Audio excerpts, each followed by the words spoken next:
हमारे चैनल को लाइक करें, शेयर करें और सब्सक्राइब करो और बेल आइकॉन को दबाओ।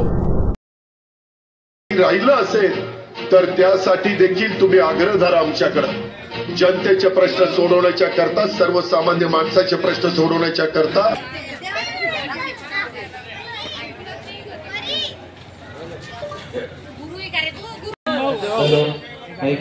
हेलो हेलो हेलो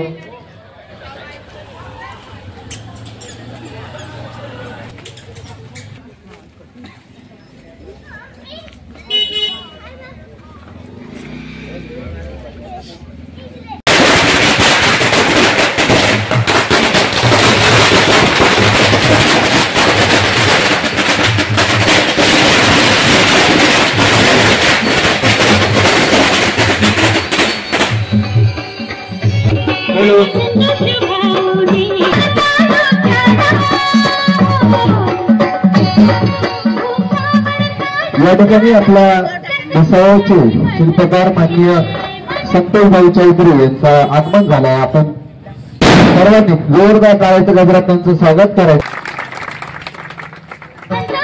दोन्ही उमेदवारांनी देखील माननीय संतोषभाई चौधरी यांच्यासोबत उभं राहायचं।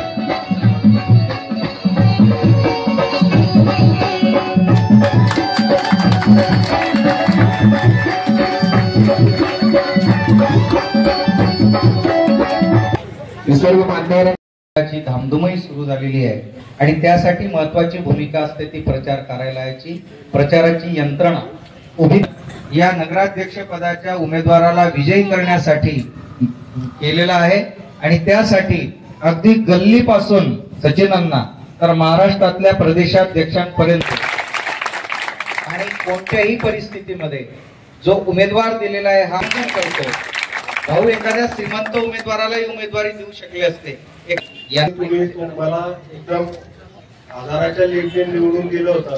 तसेच यापुढे माझ्या पाठीमागे राहून 10 वर्ष विरोधात निवडून आलो तरी मी माझ्या परीने जेवढे माझ्याकडून शक्य होतील तेवढे माझे कामं करायचा पूर्ण प्रयत्न केला।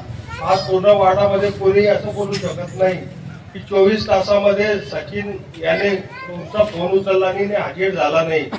तर मी आता हे वर्षातील मेढक खूप छोटे उभे आहे ते वोटिंग डिवायडेशन साठी आणि भरपूर लोकांनी मला पाळायच्या शब्दा खाल्ले आहे। फक्त मी भरोसा तुमच्या सगळ्या मताच्या भरोशावर मी ताव करतो, तर तसा माझा ताव कायम आणि हमेशा राहावा याच्याकरता आम्हाला तिघांना भरपूर भरघोस मतांनी निवडून द्यावे ही नम्र विनंती करतो। आणि पुढे मंगाडेताई यांची भरपूर निवडून यायचे भरपूर चान्स आहे। मुस्लिम, लेवा आणि बौद्ध असं सर्व समीकरण जमतंय आणि आपली सीट निघायचा पूर्णपूर चान्सेस आहे। याच्याकरता यांनी काँग्रेस, MIM, घड्याळ असे वेगवेगळे मत डिव्हायजन साठी उभे करून मत विभागणी करून आपल्याला पाडायचा प्रयत्न करताय। तरी आपण सर्वांना विनंती आहे की आपण तिन्ही तुतारी एक साथ दाबून आम्हाला प्रचंड मतांनी विजयी करावे। कारण आमदाराने 15 वर्ष बीजेपीची सत्ता होती, आपल्या वार्डात डायरेक्ट म्हणतो की तुम्ही इकडची वोटिंग मला मिळत नाही म्हणून मी इकडची कामं करत नाही। तर त्यांना मी भरपूर वेळा बोललो की अर्धे लोक हिंदू आहे मग त्या भागातील कामं कर, पण त्याने आतापर्यंत सगळ्यांना आश्वासन दिले। किती वेळेस आपल्या वार्डातले लोक बाजूला राहत असून त्याच्याकडे गेले पण त्याने एकदाही जुमागले नाही। नगरपालिकेमध्ये मी वारंवार माझी मिसेस मी लढून जेवढे शक्य होईल तेवढे प्रामाणिकपणे काम करण्याचा प्रयत्न केला। आणि यापुढे अगर सत्ता आम्हाला मिळाली तर आता तुम्हाला सांगायची गरज नाही, पुढील 5 वर्षामध्ये आपला भाग आपण बाकी भागांपेक्षा यांना अक्कल पण नाही आहे की भाग कसा चंपवायचा।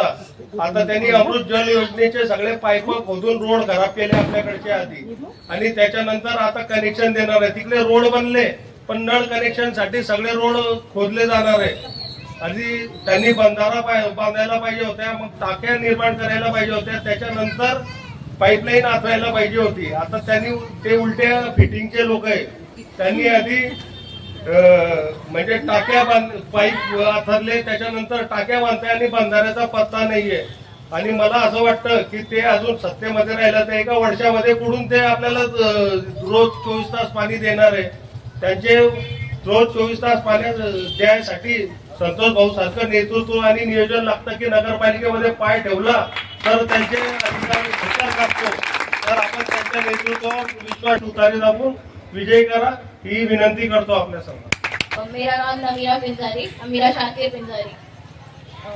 मेरे साथ में यहाँ पे अन्ना और गायत्री ताई खड़े हुए हैं.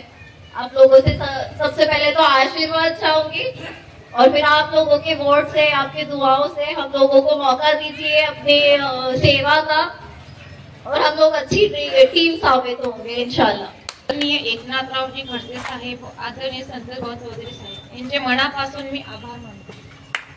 मला एवढा विश्वास आहे की भुसावळची जी जनते आहे त्यांना एकच गोष्ट सांगते की तुम्ही आम्हाला भरभर मताने निवडून आणा, जेणेकरून आपली भुसावळची जी सुधारणा आहे ती नक्कीच होणार. कारण भुसावळचे लोक हे सर्व कंटाळून गेले 15-20 वर्षापासून अजूनही काही कामं होत नाही आहे.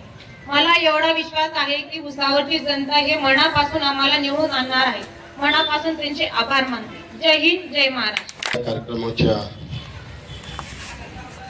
आपल्या प्रभाग क्रमांक 16 थोडा रोज जरा आता जास्त ओरडावं लागतंय म्हणून आवाज बसलाय.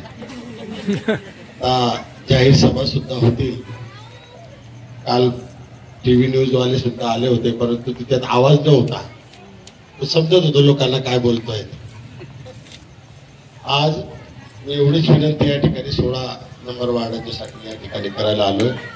सर्वात अगोदर प्रचार कार्यालय आपलं जे आहे प्रभाग क्रमांक भुसावळ नगरीच्या भावी नगराध्यक्षा सौ गायत्री चेतन भंगाळे व उपस्थित सचिन पाटील व आपली जे मुलगी आहे नमीरा शाकिर पिंजारी प्राध्यापक सुरवाडेजी, उपस्थित नाशिकहून आलेले पाहुणे, माजी नगरसेविका, तसंच उपस्थित सर्व सन्माननीय नागरिक बंधूंनो, मित्रांनो, माझ्या मातांनो, भगिनींनो, या ठिकाणी प्रभाग क्रमांक 16 तिचे काही कामं सचिन पाटीलच्या हस्ते झाले असतील तेवढा प्रयत्न सचिन पाटीलने केला, तेवढा पुरेपूर प्रयत्न त्यांनी केला.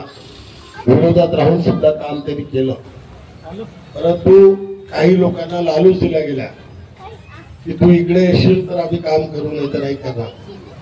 परंतु सचिन हा खंबीर राहिला आणि निष्ठावंत राहिला आणि निष्ठावंतालाच फळ मिळतं असं आपण बघतो. ज्यावेळेस अस्तित्वात होती 5 वर्ष, त्या 5 वर्षाच्या कालावधीमध्ये ज्या नगरपालिकेच्या मिटिंगा झाल्या त्या मिटिंगामध्ये सुद्धा सचिनच्या मिसेसने चांगलं भाषण त्या ठिकाणी प्रत्येक मिटिंग मध्ये बोलले, अभ्यासपूर्व बोलले आणि त्या ठिकाणी त्यांना दाखवलं की आम्ही अभ्यासपूर्व त्या ठिकाणी वार्डाची मांडणी त्या ठिकाणी करतो, हे करून दाखवलं. आज आपण पाहिलं की मला तर अत्यंत विशेष वाटतं की भुसावळ नगरपालिकेच्या निवडणुकीसाठी, नगराध्यक्षाच्या निवडणुकीसाठी मुख्यमंत्र्याला इथे यावं लागतं. याचा अर्थ काय हे मला समजत नाही. म्हणजे याची लायकी काय हे निवड ओळखावे पाहिजे. आपण एवढ्या निवडणुका लढलो, ज्या निवडणुका आपण जेव्हा लढलो, आपण कोणाला बोलवलं का बाहेरच्या लोकांना? आजपर्यंत भुसावळचं इलेक्शन भुसावळमध्येच केलं, आपल्या बलबुतावर केलं, आपल्या इच्छावर केलं. मागच्या वेळेस तर फक्त 15 दिवसात आम्ही पार्टी उभी केली आणि कप्पशीवर उभे राहिले. तरी कप्पशीवर बी आपले 19 नगरसेवक निवडून आले होते. आता तर आपण पक्षावर आहे. पक्षावर असताना मी आपल्याला खात्रीने सांगेन की या भागातले जे नागरिक आहे आपले, ते खात्रीने आपल्याला पूर्णपणे मतदान करतील, त्याची चिंता करता कामा नाही. ते घड्याळवाले येऊ द्या का पड्याळवाले येऊ द्या, काही चिंता नाही करायची. हे सर्वांना माहिती आहे की हे मतं फोडण्यासाठी आले आहे, मतं डिवाइड करण्यासाठी, हे निवडून आणण्यासाठी नाही आले. यांचा भोंग्याचा खर्च सुद्धा भाजप करते आहे. याच्या भोंग्याच्या गाड्या कुठून येत आहे ते बघा, त्या भोंग्याचे पैसे कोण देत आहे ते बघा, पोस्टरचे पैसे कोण देत आहे ते बघा. एकाच ठिकाणी सर्वांची पेंडिंग होते आहे. ते 7-8 जे नगराध्यक्षाचे जे उभे आहे ना, हे फक्त मतं डिवाइड करण्यासाठी जसे मागच्या वेळेस केले गेले होते. याच घड्याळने 5400 मतं घेतले आणि ते 5400 मतांमुळे आपली ते सीट त्यावेळेस गेली. तेव्हा सुद्धा हेच घड्याळवाले यांच्या नवरा बायकोच्या सुद्धा डिपॉझिट जप्त झाल्या आणि सर्वांच्या डिपॉझिट जप्त झाल्या. किती? 34 रुपये केले होते घड्याळवाल्याने. किती? 34. आणि 34 पैकी 33च्या डिपॉझिट जप्त झाल्या होत्या. फक्त एक बुटा सिंग होता, तो जादू दवाईवाला, त्याची डिपॉझिट वाचली होती, कारण तो प्रत्येकाला आयुर्वेदिक दवा देत होता म्हणून तिला माझं भेटले तुम्ही बात.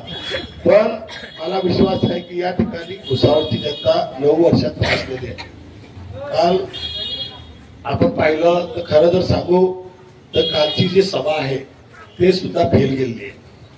कारण पहिली गोष्ट तर मुख्यमंत्र्यांची सभा आजपर्यंत मोठ्या प्रमाणात जिथेही झाली तर ती डॉक्टर बाबासाहेब आंबेडकर मार्केटला ग्राउंडवर झाली, डीएस ग्राउंड आपण म्हणतो त्याला.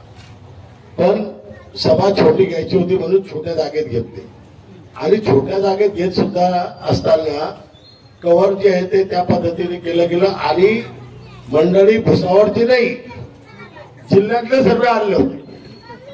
म्हणजे याचा अर्थ आता इलेक्शन भुसावळचं होतं का जिल्ह्याचं होतं हा बी एक विषय तो. आणि मुख्यमंत्री महोदयांना काही गोष्टी असं लक्षात येत होतं आमच्या की बोलायला सांगितलं नव्हतं की तुम्ही बोलू नका. म्हणजे त्यांनी सर्वात जास्त कटाक्षाने काय पाळलं कालच्या दिवशी माहितीये का? माझ्यावर काही बोलायचं नाही, तर तो विषय होता नाथा भावना, की नाथा भावनावर काही बोलू नका, नाही तर पहिलेच पेटला अजून पेटून जाईल.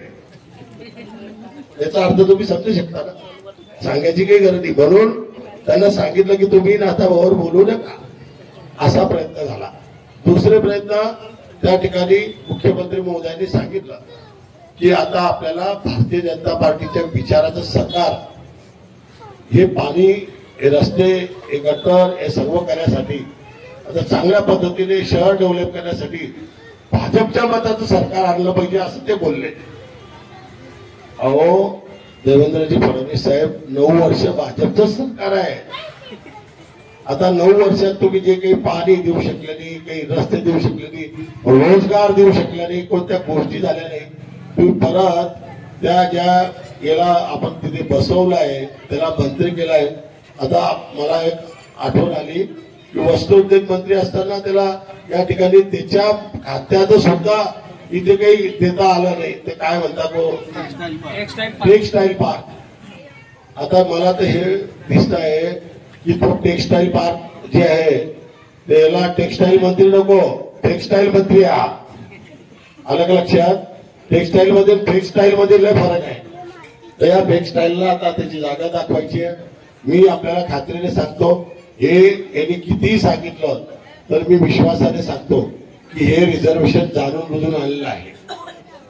आणि हे कोणासाठी आलेलं आहे जाणून बुजून रिझर्वेशन? माझ्यासाठी. पण यांना माहिती नाही की मी आतापर्यंत काही कार्यकर्त्यांना घडवलं. म्हणून मला वाटतं हे जे आहे असं समजून घे, तुझ्या नशिबात होतं म्हणून हे रिझर्वेशन आलायचं. कोणाला बघा, कोणाला किती बी केलं तर कावड्याच्या शापाने काय म्हणत नाही. म्हणून किती बी असे कावड्या आले, किती बी काही केलं तर काही फरक पडला नाही. गायत्रीला त्या ठिकाणी हे मिळतोय आणि गरीब घरातल्या व्यक्तीला आपण नेहमी उचललेला आहे. आणि माझा विश्वास आहे की या भागातली जनता, या गावातली जनता माझ्या गरीब ताईला या ठिकाणी निवडून आणतील एवढी खात्री मी आपल्या मार्फत या ठिकाणी वापरतो. आणि हे दोघं आपले जे मेंबर आहेत, आपण काहीच पाहायचं नाही. सर्व या भागातले सर्व नागरिक जेवढे असतील तेवढ्यांना एकच विनंती करेल की फक्त गेल्यानंतर तिथे काय असतं, महिला असतील, माणसं असतील तर थोडे घाबरून जातात. तर घाबरता कामा नाही. फक्त तुतारी कुठे आहे तेवढंच पाहायचं, दुसरं काही पाहायचं नाही. तर आपण काय करतो, गडबड करतो, कुठे कुठे कुठे कुठे कुठे असं. तसं नाही करायचं. फक्त तुतारी ज्या ज्या मशीन मध्ये असेल ते बटन दाबायचं, काही गडबड होणार नाही. 3 मतं. हा, तर 3 मतं आपल्याला प्रत्येकाला द्यायची आहे. 3 मतं आपण तुतारीवर दाबायची आहे. आणि तुतारी दाबल्यानंतर या गावाची विकासाची तुतारी वाजली की मग या गावाचा विकास होईल एवढीच खात्री या ठिकाणी आपल्याला देतो. मी विश्वासाने त्याला मागचे जे 9 वर्ष गेले तसा एकही दिवस पाहावा लागणार नाही. रस्त्यांच्या संदर्भात असो एक्सवायझेड काही असो तुम्हाला, आणि त्यात स्किल डेव्हलपमेंट सुद्धा. आणि सर्वात मोठा प्रश्न जो आहे, यांनी एकानेही रोजगारासाठी एका व्यक्तीला रोजगार मिळेल असं एकही काम केलं नाही. एक दुकान या ठिकाणी निर्माण केलं नाही, एक नोकरी कोणाला लावली नाही. मी आपल्याला सांगतो, मी फक्त 5 वर्ष होतो, माझी मिसेस आणि मी, तर आम्ही जवळजवळ 800 पोरांना नोकऱ्या लावल्या, 800 पोरांना. आणि त्यानंतर दुकानं सुद्धा 2000 बांधले होते. तर मी आपल्याला खात्रीने सांगतो की आपल्याजवळ अजून सुद्धा 5000 ते 50,000 दुकानं बांधले जातील एवढ्या जागा आपल्याकडे आहे. तर आपण स्किल डेव्हलपमेंट मध्ये व्यापार म्हणून सुद्धा आपण मोठं करू आणि विश्वासात सांगतो मोठ्या प्रमाणात रोजगार सुद्धा निर्माण करू एवढीच खात्री आपल्याला या ठिकाणी देतो. आपण सर्वांनी चांगल्या पद्धतीने प्रचार प्रसार सर्व चांगला करावा. आणि दोघांना सांगतो की कार्यकर्त्यांना व्यवस्थित सांभाळा, खडूसपणा करू नका, कंजूसपणा करू नका. सरळ सांगतोय, कारण कंजूसपणा निवडणुकीत चालत नाही. म्हणून त्या पद्धतीने कार्यकर्त्यांना सांभाळायचं आहे. मग गौशानगर असो, इकडे असो, तिकडे बी असतील, तिकडचा जे आपला एरिया आहे सर्व एरिया व्यवस्थित सांभाळून आता जोरदार कामाला लागा. आलं लक्षात, पाहणं चालणार नाही एवढीच विनंती या ठिकाणी करतो. आपल्या सर्वांना खात्री देतो की आपला विजय या ठिकाणी निश्चित आहे. आणि मी गॅरंटीने सांगतो, माझा तो ठाम विश्वास आहे, कारण माझा विश्वास फार ठाम असतो. 15,000ने आपली नगराध्यक्षाची सीट आल्याशिवाय राहणार नाही एवढीच खात्री आपल्याला. आणि मला पुढच्या कार्यालयाला मी उद्घाटनाला जायचं आहे. तिथे रजा मागून संपवतो. जय हिंद, जय भारत, जय राष्ट्रवादी शरदचंद्रजी पवार, नाटे अजित पवार. बाबाला माहिती नाही, आपल्याला माहिती असतं का असं. आणि छोटा आपला 500 स्क्वेअर फूटचा बी आता आपल्या बाबाला माहिती राहतं.